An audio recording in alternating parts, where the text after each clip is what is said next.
Hello, नमस्कार, welcome paddy talks Marathi. आणि आपण भरपूर दिवसानंतर एक व्हिडिओ बनवतोय.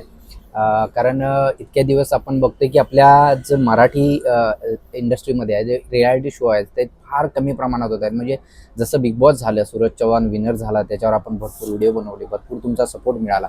त्याच्यानंतर दुसरा जो शो आला तो म्हणजे चल भावा सिटी, तो दुसऱ्या चॅनलवर आला. त्याच्यानंतर म्हणजे त्याच्या आधीमध्ये किंवा त्याच्यानंतर सुद्धा एकही जो रियालिटी शो आहे तो आला नाही. आणि आपण भरपूर वाट बघत होतो की एखादा तरी रियालिटी शो यावा, कारण आपलं जे चॅनल आहे ते आपण रियालिटी शोजचं रिव्ह्यू करतो, रियालिटी शोजवर आपण व्हिडिओ बनवतो.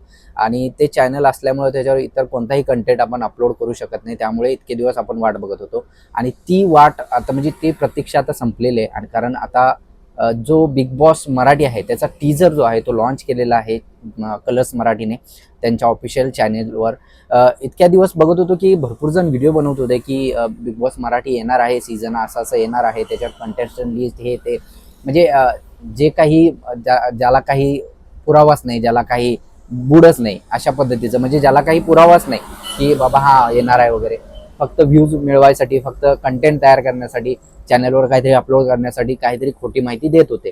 मी भरपूर बघितलं, पण ऑफिशियल असं अनाउन्समेंट कुठेही करण्यात आलं नव्हतं, जे की फक्त चॅनलद्वारे केलं जातं किंवा चॅनलच्या ऑफिशियल ब्रॉडकास्ट जे असतील राईट्स त्यांच्याकडूनच ते अनाऊन्स केलं जातं. आणि बिग बॉस मराठी येईलच ही शक्यता फार कमी होती. पण जसं की बिग बॉस हिंदी आपण बघतोय, आता सध्या चालू आहे, त्याची TRP बघतोय किंवा त्याचे कंटेस्टंट बघतोय, त्यात इतकासा दम नाही आहे किंवा ते इतकंसं चालत नाही. बघितलं 2 सीझन 3 सीझन झाले मराठी नंतर, ते काही चाललेच नाहीत किंवा त्याची काही इतकी TRP आलीच नाही. ते बघताच यांना आता असं आठवलं की बाबा परत एकदा बिग बॉस मराठी आलं पाहिजे. आणि जसा त्यांनी टीजर लॉन्च केलाय, जसा त्यांनी तो टीजर अपलोड केलाय, तसे त्याच्यावर इतके भरमसाठ व्ह्यूज आलेत आणि इतके भरमसाठ लोकांच्या प्रतिक्रिया आल्यात की बाबा हा आता काहीतरी टीव्हीवर छान बघण्यासारखं का असं नाही येते. सो आम्हाला पण फार प्रतीक्षा होती, कारण कंटेंट मिळत नव्हता. आणि आता आपल्याला कंटेंट नक्की मिळणार आहे, आपण दररोज लाईव्ह येणार आहे. सो बघत राहूया आणि त्याचे जे अपडेट असतील ते मी देत राहीन. सो स्टे ट्यून राहा आणि बिग बॉस मराठी लवकरच आपल्याला भेटायला येते कलर्स मराठीवर. आणि स्टे ट्यून राहा. धन्यवाद.